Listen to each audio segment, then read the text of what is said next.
지난 15일 이재명 더불어민주당 대표의 공직선거법 선고 후 민주당에서는 이번 선고가 정치 판결이자 명백한 사법살인이라는 비판이 이어지고 있습니다. 민주당 내 분위기는 정말 어떤지, 당 차원의 대응 전략은 무엇인지 더불어민주당 전 원내대표셨죠. 4선의 중진 박홍근 의원과 함께 이야기 나눠보겠습니다. 안녕하십니까? 네, 안녕하십니까. 네, 1심 선고가 모든 예상을 깨고 굉장히 높은 수위로 나왔습니다. 징역 1년에 집행유예 2년. 일단 이번 선고에 대해서 어떻게 들으셨습니까? 저도 당일 법원 입구에 갔다가 그 소식을 듣고 네.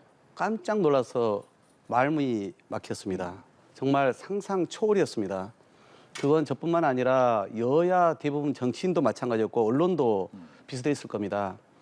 그것은 정말 국민의 눈높이를 뛰어넘는 형량을 준 것이죠.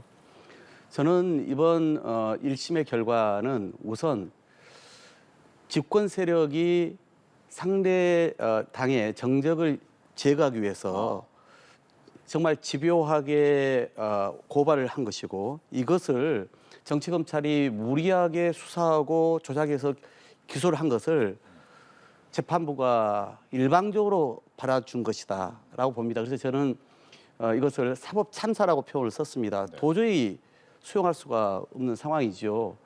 몇 가지 이유가 있습니다. 우선 그 내용으로 들어가 보면 소위 골프를 했냐 안 했냐 가지고 재판부가 판단하지 않았습니까? 그런데 그 소위 이번에 논란이 된 사진을 보면요. 네. 전체 10명이 찍은 사진 중에서 4명의 사진을 올린 것이죠. 네. 그리고 거기에 이재명 대표가 골프 모자를 쓰고 있는 것을 일부러 강조합니다. 무슨 얘기냐? 전체 10명의 이 골프를 치기 전입니다. 그러니까 뉴질랜드 가자마자 찍었던 사진 아닙니까? 골프는 그로부터 5일 후에 찍었다는 것이고요.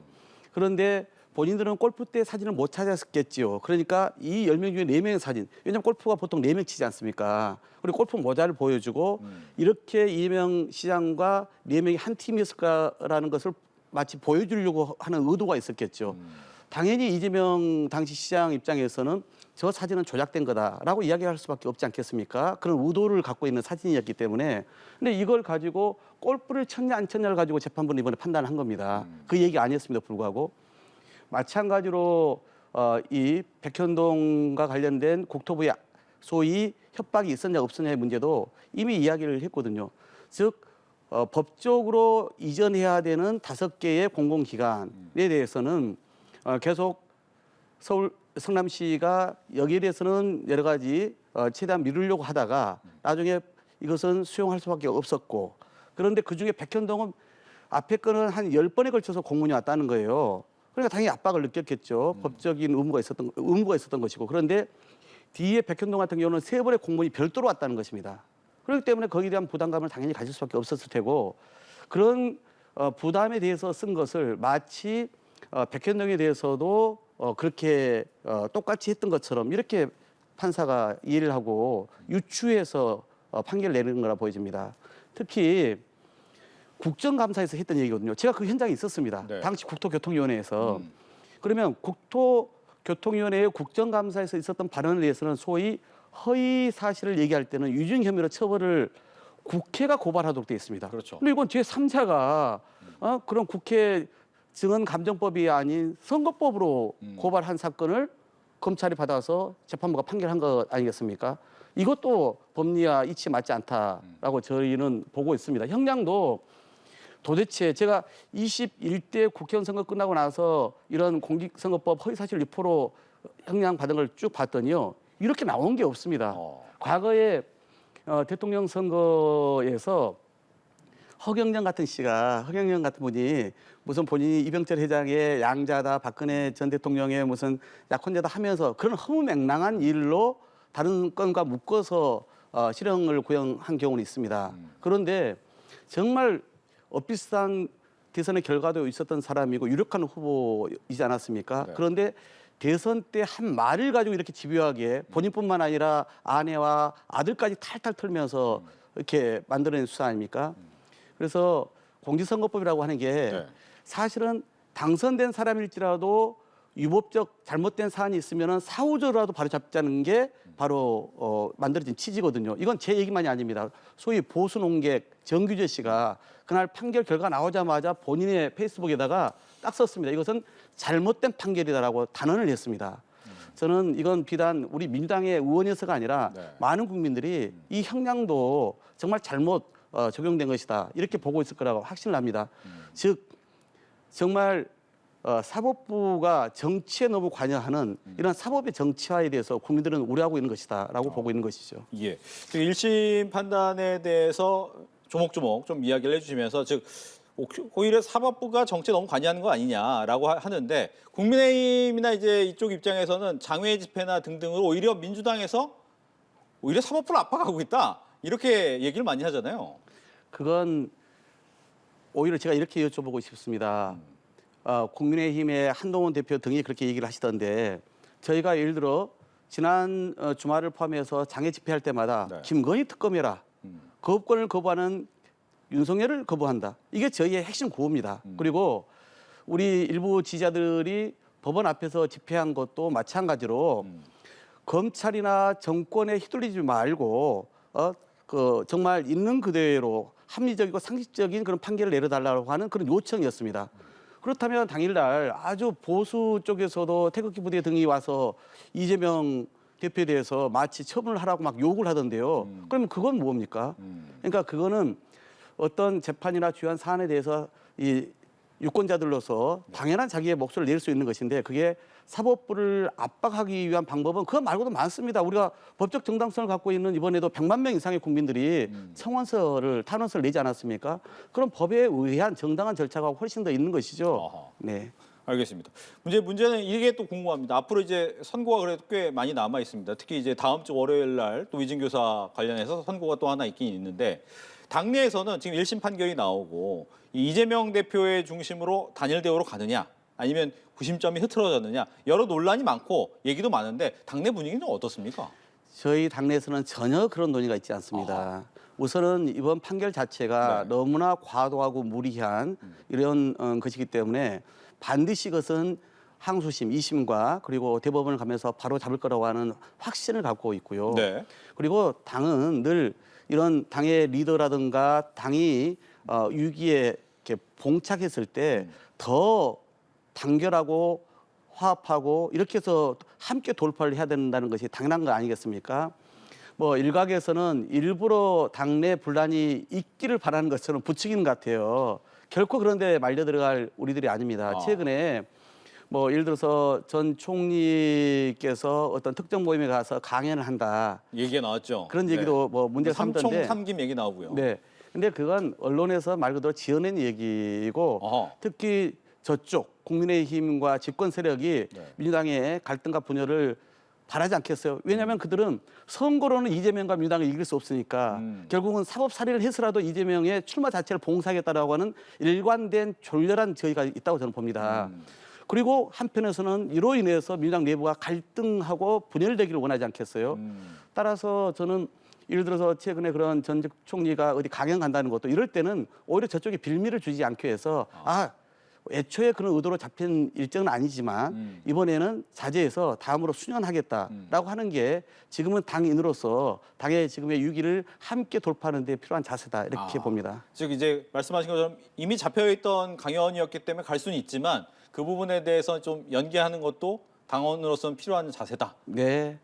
그러니까 그분들이 애써 당을 더 갈등으로 분열로 촉발시킬 그런 하등의 이유를 갖고 있지 않으실 분이라 저는 믿습니다. 네. 따라서 이것이 오히려 그런 언론이나 또 저쪽에 의해서 그런 갈등의 어떤 계기로 증폭제로 이렇게 쓰일 수 있는 소지가 늘 있지 않습니까? 네. 따라서 그런 오해를 주지 않기 위해서는 시점은 좀 수연하는 것이 뭐 전체적으로 또 필요한 일일 수 있겠다 싶은 거죠. 근데 여기서 추가로 하나만 더 질문을 드리면 최민희 의원께서 이제 한 워딩 때문에 진짜 안에서 진짜 움직이는 거 아니야? 이런 얘기를 생각할 수밖에 없었거든요. 그 부분은 어떻습니까? 이제 늘 그런 당이 예기치 못한 위기에 봉착했을 때 내부의 그런 갈등이나 아니면 셈법이 작동할 수 있겠다라고 하는 우려 때문에 그런 과한 표현을 쓰신 것 같은데 저는 지금 민주당은 그 어느 때보다 일사불란함을 유지하고 있습니다. 따라서 이번에도 그런 우려는 알지만 네. 내부 구성원 중에서 그런 다른 생각을 갖고 미리부터 움직일 사람은 없다.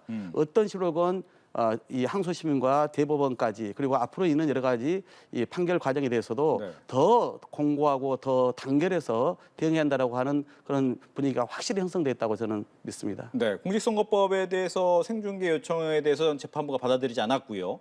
또 이번에 25일 위증교사 혐의에도 생중계해달라라는 요청은 있습니다만 이 부분은 어떻게 될 것 같습니까?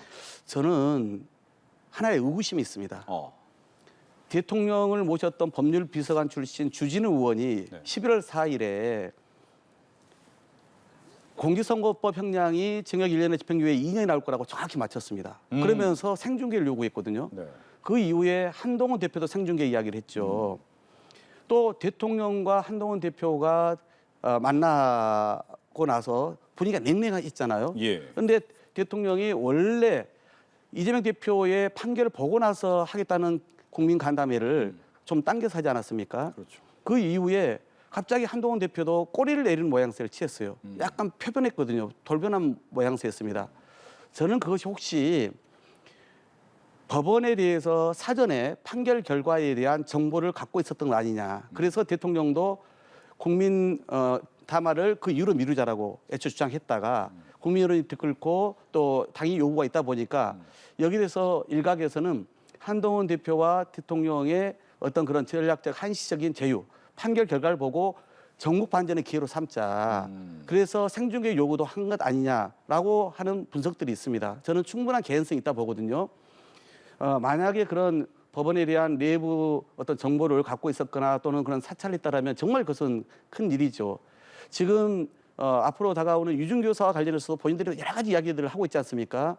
저는 저쪽이 일관되게 정말 김건희 특검을 안 할 수 없는 최병 특검을 안 할 수 없는 이 국정농단에서 국민의 이 분노가 들끓어오기 때문에 이 국정쇄신을 안 할 수 없는 상황까지 내몰렸는데 네. 이걸 오로지 이재명 대표의 이 법정에서의 판결을 통해서 반전을 깨하려고 하는 그런 의도가 깔려 있는 거 아니겠습니까? 거기에 저쪽은 좀 올인하고 있는 것이죠. 자기의 반성과 쇄신책을 내놓는 데는 게을리하고 오로지 야당에게 이 산을 가지고 모든 것을 다 뒤집어 씌우려고 하는 그런 의도이기 때문에 네.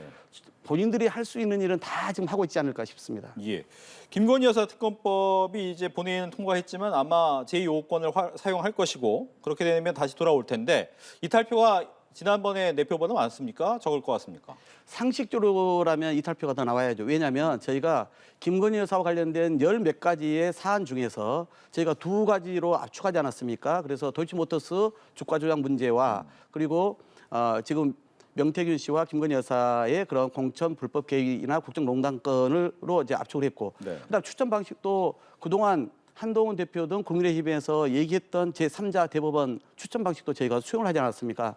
따라서 당연히 이건 수용을 해야 되는데 지금 국민의힘의 이 돌변한 태도로 보면은 그럴 것 같지는 않습니다. 저희는 국민을 믿고 28일 표결에 임할 텐데요. 만약에 이것이 수용되지 않는다라면 저희는 또 길이 있습니다. 상설특검법 규칙안을 28일 날 저희가 처리합니다. 그래서 이제는 대통령이 거부권을 행사하지 못하게 국회에서 추천한 네. 특검 후보를 가지고 저희가 최종적으로 특검을 실시하는 규칙 개정안을 그날 처리할 것입니다.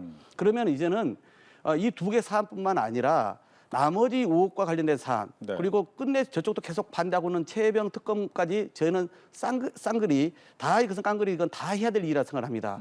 그래서 오히려 그럴 바에야 저쪽이 국정조사는 특검을 받아들여야지 네. 오히려 전국의 어떤 반전의 계기가 생기는 것이지 계속 이재명 대표 문제만 붙들고 이걸로만 자기들의 반성과 쇄신 없이 반전의 기회로 삼고 특검은 수용하지 않는다면 국민의 이 끓어오르는 분노는 더 걷잡을 수 없이 커질 것이라고 확신합니다. 네. 시간이 다 됐는데 그래도 이 질문을 안 할 수 없을 것 같습니다. 원내대표를 하셨잖아요.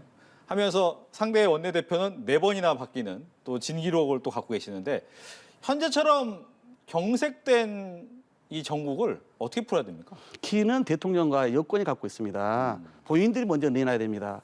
늘 그동안에 국회가 막혔을 땐 그렇게 했습니다. 즉 지금 특검만이 답입니다. 그런데 특검을 끝내 거부하잖아요. 저는 이제는 대통령이 정말 나라와 국민을 위해서 또 본인도 그나마 이 명예로운 어떤 출구를 위해서라도 저는 개헌을 좀 조기에 하고 그래서 이 지방선거와 대통령 선거 임기를 일치시키는 방식으로 해서 그래서 역대 대통령이 하지 못한 개헌도 본인은 성과로 스스로 평가하시고 국민들도 이 힘든 상황을 이제는 더 오래 늦게까지 끌지 않게끔 이렇게 기회를 만드는 것이 윈윈하는 길 아닌가라고 정말 나라를 생각하는 입장에서 간곡히 드리고 싶습니다. 알겠습니다. 이렇게 해서 더불어민주당 사선 중진 박홍근 의원과 함께 이야기 나눠봤습니다. 오늘 얘기 잘 들었습니다. 네, 고맙습니다.